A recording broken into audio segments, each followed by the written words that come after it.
عمر شما طولانی باد. باد. تشکر من در جواب شعر د گپا کبر میزنم که او میگه اوس گزاره د زړه په وینه کوو حالات چې خشي بیا به مینه کوو. را بسیاری برادرای من برای حق رفتن زیاد شهید شدن امره پدر ما شهید شد مگر اینی درداره که کلی که شهید جای میکنی آفرین ما مردم که تعلیم زنده استیم به خدا که اگر برما کس دشنام بته بمو خانم نغمه کس دشنام بته امو آینه خود او تشریح میکنه مگر ما طرفدارش نیستم بلکه امو هم یک وقت و زمان خود خدمت خو کردی که پرابلم شخصی ما بوده یا او ملامت بوده یا ما ملامت بودیم جنجاله زندگی همی طور از اشرف غنی و دکتر عبدالله جور نمیم یک زن و شویده که چطور جور بیم ما از یاد کردیم تا وقت بزن که تکه تکه شو زندگی. منگل یکی از بهترین آوازخوانان افغانستان است که چند پیش در یکی از پربیننده ترین شبکه های تلویزیونی افغانستان با دکلمه شعر پرعاطفه پشتو اشک ریخت. تعداد از مردم ریختن اشک این هنرمند محبوب را با رابطه زناشویی قبلی او با بانو نغمه نسبت داده و در صفحات اجتماعی به خانم نغمه حمله نموده و او را دو دشنام داده و ناسزا گفتند. چند پیش در این مورد با خانم نغمه گفتگو کردم. بانو نغمه از مردم خود خیلی گله‌مند بود که چرا او را باعث این اشک آقای منگل میدانند. آقای منگل یگانه گریانش که اونا گریان کرد صرف دوری از وطن بود و کمک صحتشان هم شاید خوب نباشه، یک گریان کرد دیگه. از شیشه شکستن خیزت صدا درست احوال ما مپرس که ما دل شکسته ایم. میگین حالم دلتون شکسته یا نه دیگه پتره شده و جور شده که ببینی ملت ببینی وطن ببینی. ما وقتی که امریکای جایا رو میبینیم دیگه مملکت ها رو میبینیم با وطن ما یقینا دل ما میسوزه که وطن ما چقدر بدبخت هستیم. ما علت گریانش خود من پرسیدم که شما پیشوری کامرا یا تلویزیون رفتین گریان چرا کردین؟ گفت خودم هم نفهمیدم که چرا گریان کردم و این مردم که بازی گپ قدر کلان جور کردن بسیار خودش خفه بود. اکنون مصاحبه تلفنی را با جناب منگل انجام دادم تا حقیقت را از زبان خودش شنیده و با شما خوبان قسمت کنم. البته با توجه به شیوع ویروس کرونا با قول آقای منگل که در قرنطین قرار دارند، اما به خاطر اینکه به جواب شما عزیزا پاسخ ارائه کرده باشه و ادای احترام به مردمش حاضر شد تا این مصاحبه تلفنی را با من انجام بدهد. با تشکر از جناب منگل که این مصاحبه را در حالت اضطراری با من انجام داد. ابتدا آقای منگل این اتهام به نغمه را کاملا رد می کند و می گوید که من برای هیچ کس و هیچ زن گریه نکرده و نمی کنم و این پالیسی من است. سلام و احترامات خود و کل مردم افغانستان، اگر در داخل هستم خارج هستم کس که به زبان ما میفهمند خود تقدیم میکنم خدا کنه که آرام و آسوده باشند. نظیر جان این اشک ریختن ما از خاطر کدام زن یا از خاطر کدام مرد نبوده. این اشک ریختن ما کس که اگر اون شعر بفهمه با معنیش او شعر که معنا کنه حجت ازی نیست که من مصاحبه کنم فهمیده مردم کلش میفهمن. یگانی که شرایط همی تو آمده خانه بیکار هستن هر گپا که میزنن منتها اگر الله خمینده ما کس هست او دلشان سرما درد میکنه. ملت ما بسیار با شهامت و با غیرت مردم هستن. منتها ما از خواهش میکنم هرچی باشه شنونده محترم خود خواهش میکنم که دشنام در زندگی در زبان خود ندارن. یعنی من قد توقع دارم بایی که نام خدای پا یک 4 اولاد بسیار سالم و صحتمند و با اخلاق و مرا داده کلش تحصیل کرده هستن. اونا بازگرچه که باشه اونا رنگ میبرن چرا این سیطاره میبینن و میگوید اگر مردم مفهوم شعر را که من قبل از اشک ریختنم گفتم میدانستن یا میفهمیدن هرگز این گونه قضاوت بیجا نمی کردن. من برای مردم زجر دیده هم گریستم. به خاطر غریبی، به خاطر بیوطنی، به خاطر جنگ و وحشت درد دل من ابعاد مختلف دارد. و اشک ریختنم به این دلایل بود. نغمه هرگز بر من ظلم نکرده. نغمه مادر فرزندان من است و من 4 فرزند بسیار موفق دارم که بالایشان افتخار میکنیم. آقای منگل میگوید در این جنگ ها من 4 برادرم را از دست دادم. برای آنها گریستم. برای جوانانی که با امیدهایشان در دل قبرستان ها خوابیده اند گریستم. همسر داشتین که شما سمت استادی را برش داشتین، سالها در یک بالین سر ماندین، آلیانا اگر آدم گریه میکنه من حیث مادر اولادتان فکر میکنین که اشکال داره از دید شما؟ ما در زندگی به کس گریه نمیکنم، این پالیسیم است. ما از خاطر وطن و بیکسی و اون شیره که خودی زما و گیه و سرگردان جنازه دی منگل چیرته میوڑه و خوی می مزار نلرم. این خودش سوال جواب میکنه. مایوسی و بیوطنی در بدری شکایت کردیم، نه از زن شکایت کرده باشم یک خاطر کسی ما مشخص عشق ریختانده باشم. از ما عشق ریختاندن ما در کل شیره ما تا که هنر شروع کردیم که ما بیخی امرای وطن بودیم دیگه. این مردم که فکر کردن و اشتباه کردن، اشتباه هر کس میکنه. و نغمه خانم گفت که اگر واقعا در فراق ما عشق ریختانده باشد ما پس هم امرایتان میاییم. ما خاطر کس گریه نکردیم، ما از خاطر بیواسی و بیکسی بیوطنی علی خدا کنه بشریت از ویروس کرونا نگاه کنه.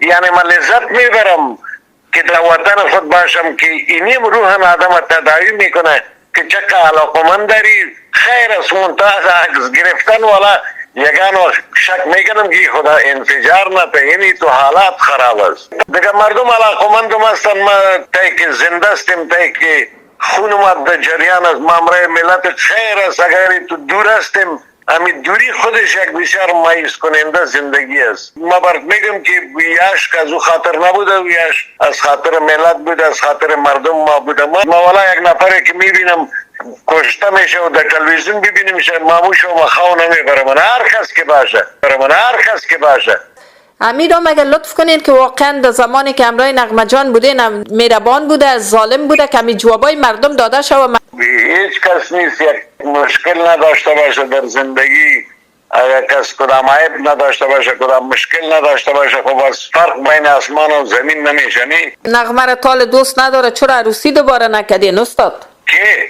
شما؟ والا او دیگه تعلق به خودم دارم، به یگان وقت می آزادیم بهترین چیزه. استاد جان برای دولت مردای افغانستان چی پیام دارین؟ اشکتان از خاطر از وطن ریختین، چون هنرمندا قاصد صلح هستند، پیام آور صلح هستند. تشکر، زنده باشید. ما که تای تلویزیون را تعقیب کردیم او رهبرا را گپایش شنیدیم سیاست کردن، مگر یک گپ ما بزنم رئیس جمهور باشه، اگر نفر دومش باشه یا نفر سیمش باشه، هر کس که به شعر و شاعری به موسیقی نفهمید او صلح در مملکت آورده نمیتونه. چرا از او قلب سنگ است. هر کس که درد مردم ما ابراز میکنیم ما برشان گفتیم هر سړی نن په خپل سر یو قومندان دی، د چا لاس نن خالی دی کور وران دی، او چې بشرند ته چا خر نه ورکولو نن سالار د قافلې او د کاروان دی. ما گردن خود خلاص کردیم. قلب عاطفی یا ندارن، از یار قلبشان از سنگ جور شده. روز 300-400 نفر کشته میشه. اینا حالی هم سر چوکی جنگ هستن که نیم زرما ټول زما و دیگهش میگه نیم زرما ټول زما. ما با صفت یک هنرمند برد میگیم اینا اگر در بین اگر خارجی توطیه باشه او را گفته باشه تویی تو کو او ما که فکر میکنم شاید همی تو چیزم باشه. این بسته افغانستان اینا این کرونا را خود چی میکنی که بشر والا که خانه جنگی را ببینی که حیران بانی. منتها از یا میگم که از این چوکی پرستی و شهرت پرستی از این چیزا باید اینا اجتناب کنن و با ملت بنا بورن که مظلوم یک ملت از گشنگی مردم میموره، پاپوش نداره، لباس نداره، یخ خود چه میکنی؟ تا که خود ما وطن خود جور نکنیم بیگانه جور کردن نمیتونه. از آمدن طالبا خوشحال هستین استاد؟ خدای پاک همی یک انسان دیگه در افغانستان نکشه. طالبا همی آیم ویلکم نو پرابلم، ما کدیشان کدام مشکل ندارم. بیادر اگر گفتن به ما که بخوان میخوانیم، اگر گفت آزان بتی آزان میتیم. هنرمنده خو همی تو خیل مردم هستن بیتی در زندگی هنرمند واری بیغرض و بیطرف انسان در کره زمین پیدا نمیشه. و منتها که وظیفه داریم که همی درده ملت خود در یک آواز درددار میکشیم که غمه ملت کم کنیم. ما خوش داریم اگر گفتن راشم سر او او دلته دغه د کار ده او دغه یک قربان دی وظیفه ده باردو چې شما گفتن نه آزان تا کار داریم نه آهنگ تا باز دیگه ما اینی جا افتادیم. به نهایت تشکر جناب منگل بزرگ. بی وطن نیست غریبی که کند یاد وطن، در وطن بوده بی یاد وطن بی وطن است. نظیر جان از که امره خدا بیزی کنم ما همی کلمات زشت خوش ندارم که ما با کس استعمال کنم و هیچ کس حقم نداره که به آدم دیگه کلمات زشت استعمال کنه. دازو خاطر کلمات زشت و بد به هیچ کس خوب نیست. این بی ملت که مسائلها خواندیم در خوشحالیشان ایسا گرفته بودیم والله که در حادثات غم ما همین ملت اگه یکیش کتیمام کاری کرده باشه. ما از گپای بسیار شیرین و عاطفی تان تشکر میکنم استاد. خواهم ز خدا خسته و درمانده نباشین، محبوب خدا باشین و شرمنده نباشین. ای دوست الهی در این عالم هستی سرزنده بمانی و سرافکنده نباشی. عمر شما طولانی باد. تشکر من در جواب شعر گپا کبر میزنم که او میگه اوس گزاره د زړه په وینه کوو حالات چې خشي بیا به مینه کوو. وینه پتلو راتلو زیاتیږي استاد. کله راسه کله بزه در زمینه. وقت در مورد هنر نغمه و روابط قبلی زناشوییشان میپرسم. در جواب میگوید خانم نغمه یکی از بهترین آوازخوانان افغانستان است. زندگی زناشویی دچار پستی و بلندی میشود، ولی این بدین معنی نیست که او سنگدل باشد. ما فرزندان تحصیل یافته و موفق داریم. آنها از شنیدن چنین داستانهای کاذب در مورد والدینشان غمگین می شوند. لذا از مردم خود تضرع می کنم که از دو دشنام دادن خودداری کنند. از دو دشنام دادن و ناسزا گفتن به همه کس از جمله برای نغمه خانم خودداری کنند. او میگوید مردم افغانستان خیلی دوست دارد و در غم و شادیشان خود را شریک میداند. در مقابل از آنها احترام به خود، خانواده و هنرش میخواهد. او میگوید وقت در کابل بوده است تعداد زیادی از مردم عزیزش در خیابانهای کابل به ساعتها می ایستادند تا با او عکس بگیرند. او از این موضوع خرسند است، اما میگوید از مردمم گله دارم که آنگونه ای که او شریک غم و شادی مردم است، اما مردم او را درک نکرده و قضاوت نادرست میکنند. نظر آقای منگل را در مورد کارکردهای دولتمردان افغانستان جویا میشوم. در جواب میگوید بله، هنرمند قاصد یا پیام‌آور صلح است و از دولتمردان افغانستان میخواهم تا دست از جنگ بر سر چوکی بردارند و درد ملت را دوا کنند. و به سلسله این سوال از وی میپرسم که آیا با پیوستن طالبان یا آشتی طالبان با دولت افغانستان و امریکا رضایت داره؟ چه نظر در این خصوص دارد؟ میگوید اگر از من بخواهند که به جای آواز خواندن آذان بدهم از دل جان میپذیرم و اگر بگویند بسرا یا بخوان همچنان بازم میخوانم مثل گذشته، اما مشروط به این که وطن آرام شود. در اخیر صحبت آقای منگل میگوید پیوندهای زیادی ازم گسستند. این بدین معنی نیست که یکی خوب و دیگر بد باشد. شاید بعض وقتها امین تقدیرمان باشد. از آقای منگل خواستم تا طبق معمول گوشم را نوازش داده و یکی از آهنگای خاطره‌ایش را زمزمه کند. در جواب میگوید فعلا در حالت قرنطین به سر میبریم. یکی از آهنگای ناب خود را از طریق شما به تمام مشتاقای آواز خود تقدیم می‌دارم. من هم امانتداری کرده و آهنگشان را از قبل در صفحه هم نشر کردم تا باشد که شما عزیزان لذت ببرید. البته بنده نظیر عظیم کریمی آخرین تلاش خود را کردم تا در زمینه موضوعگیری خود آقای منگل گرفته و زبان خودشان واقعیت را گرفته و تقدیم شما عزیزان کنم.